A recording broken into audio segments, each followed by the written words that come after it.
आज आपण या व्हिडिओच्या माध्यमातून केंद्रीय 8वा वेतन आयोग जे आहे त्या संदर्भातली अत्यंत महत्त्वपूर्ण अपडेट्स पाहणार आहोत। आपण स्क्रीनवर पाहू शकता की राज्यसभेमध्ये जे आहे अत्यंत महत्त्वाचा 8व्या वेतन आयोगासंदर्भातला जे प्रश्न आहे ते राज्यसभेचे जे एक खासदार आहे श्रीमती सागरिका घोष यांच्या वतीने उपस्थित करण्यात आलेला आहे आणि याला जे आहे आपल्या देशाचे वित्त मंत्रालयाचे जे काम पाहणारे मंत्री आहेत, राज्यमंत्री आहेत, तर पंकज चौधरी यांनी उत्तर देखील याला दिलेलं आहे। तर त्या संदर्भातली अत्यंत महत्त्वपूर्ण अपडेट्स आज आपण इथे पाहणार आहोत। यामध्ये आपण स्क्रीनवर पाहू शकता प्रश्नाचा क्रमांक 1052 आहे आणि 29 जुलै 2025 रोजी हा प्रश्न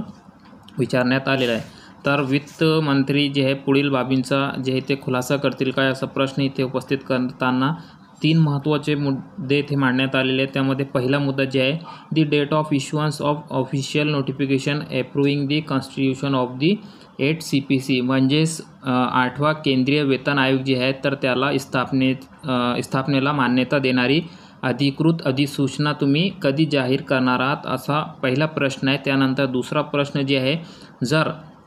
8व्या केंद्रीय जे वेतन आयोग आहे तर त्याचे अध्यक्ष व सदस्यांची निवड तुम्ही केली आहे का, म्हणजे त्याला फायनलाइज तुम्ही केला आहे का, त्यांची सदस्यांची निवड झाली आहे का। जर झाली असेल if so the details of name म्हणजे जर त्यांची तुम्ही निवड केली असेल तर त्यांची नावे, त्यांची पदनामे व नियुक्तीचे आदेश सादर करावेत। नसल्यास त्यांची निवड होण्याचा अंदाज कालावधी नमूद करावा, म्हणजे जर तुम्ही त्यांची निवड केली नसेल तर ते कधी करणार आहात ते देखील तुम्ही इथे त्याचा तपशील द्यावा। त्यानंतर तिसरा प्रश्न त्यांनी इथे TOR संदर्भात विचारलेला आहे, म्हणजेच टर्म ऑफ रेफरन्सेस संदर्भात 8व्या वेतन आयोगासाठी नेमण्यात आलेले जे TOR आहे म्हणजेच कार्यसूची जी असते टर्म ऑफ रेफरन्स, तर आयोगाने शिफारशी सादर करण्यासाठी कोणती विशिष्ट तुम्ही मुदत निश्चित केली आहे का, स्पेसिफिक टाईमलाईन इथे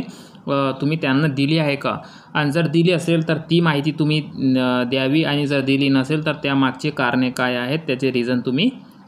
सांगावे। तर याला माननीय जे आपल्या देशाचे वित्त राज्यमंत्री आहेत पंकज चौधरी यांनी उत्तर देताना सांगितलेलं आहे पहिल्या मुद्द्याला की सरकारने 8वा जे केंद्रीय वेतन आयोग आहे CPC आहे त्याला स्थापन करण्याचा निर्णय इथे घेतलेला आहे आणि यासाठी प्रमुख जे हितधारक आहेत तर त्यांच्याकडून माहिती व त्यांचे मत म्हणजेच ओपिनियन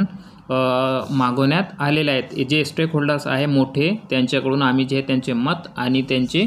जे काही माहिती आहे ते मागवण्यात आलेले आहे। अधिकृत अधिसूचना योग्य वेळी काढण्यात येईल। इथे मित्रांनो लक्षात घ्या, तुम्हाला जे आहे उत्तर देताना सांगितलेलं आहे राज्यमंत्र्यांनी इथे official notification would be issued in due course, म्हणजेच अधिकृत जे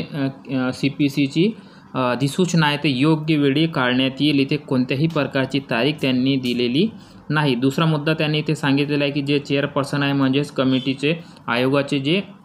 अध्यक्ष आहे आणि त्यांचे सदस्य आहे तर सरकारकडून जे आहे एकदा त्याची अधिसूचना जाहीर झाल्यानंतर ते आयोगाचे अध्यक्ष आणि सदस्यांची नेमणूक करणार आहेत, म्हणजेच अगोदर शासनाला जे इथे अधिसूचना गेझेट काढावे लागणार आहे, त्यानंतरच आम्ही CPCमध्ये असणारे जे अध्यक्ष असतील त्यांचे मेंबर असतील त्यांची निवड करणार आहोत।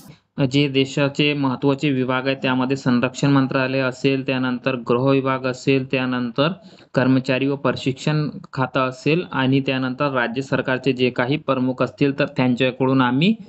जे स्टेक होल्डर्स आहेत त्यांच्याकडून त्यांची मते आम्ही मागवलेली आहेत आणि आयोगाला जे काही आम्ही इथे TOR देणार आहोत म्हणजे टर्म्स ऑफ रेफरन्स, त्या टर्म ऑफ रेफरन्समध्ये दिलेल्या कार्यसूचीत त्यांना नमूद केलेला जे काही कालमर्यादा असेल तर त्या कालमर्यादेत शिफारशी जे आहे त्यांची रिकमेंडेशन जे असणार आहे ते त्यांना सादर करणे तिथे अपेक्षा आहे। त्यांचं असं म्हणणं आहे की जे काही आयोग असेल ते त्यांची दिलेल्या कार्यसूचीनुसार जे काही कालमर्यादा असेल तर त्यामध्ये शिफारशी त्यांची ते सादर करतील, अशी प्रकारची त्यांनी महत्त्वाचे 3 मुद्द्यांना उत्तर देताना माहिती दिलेली आहे। तर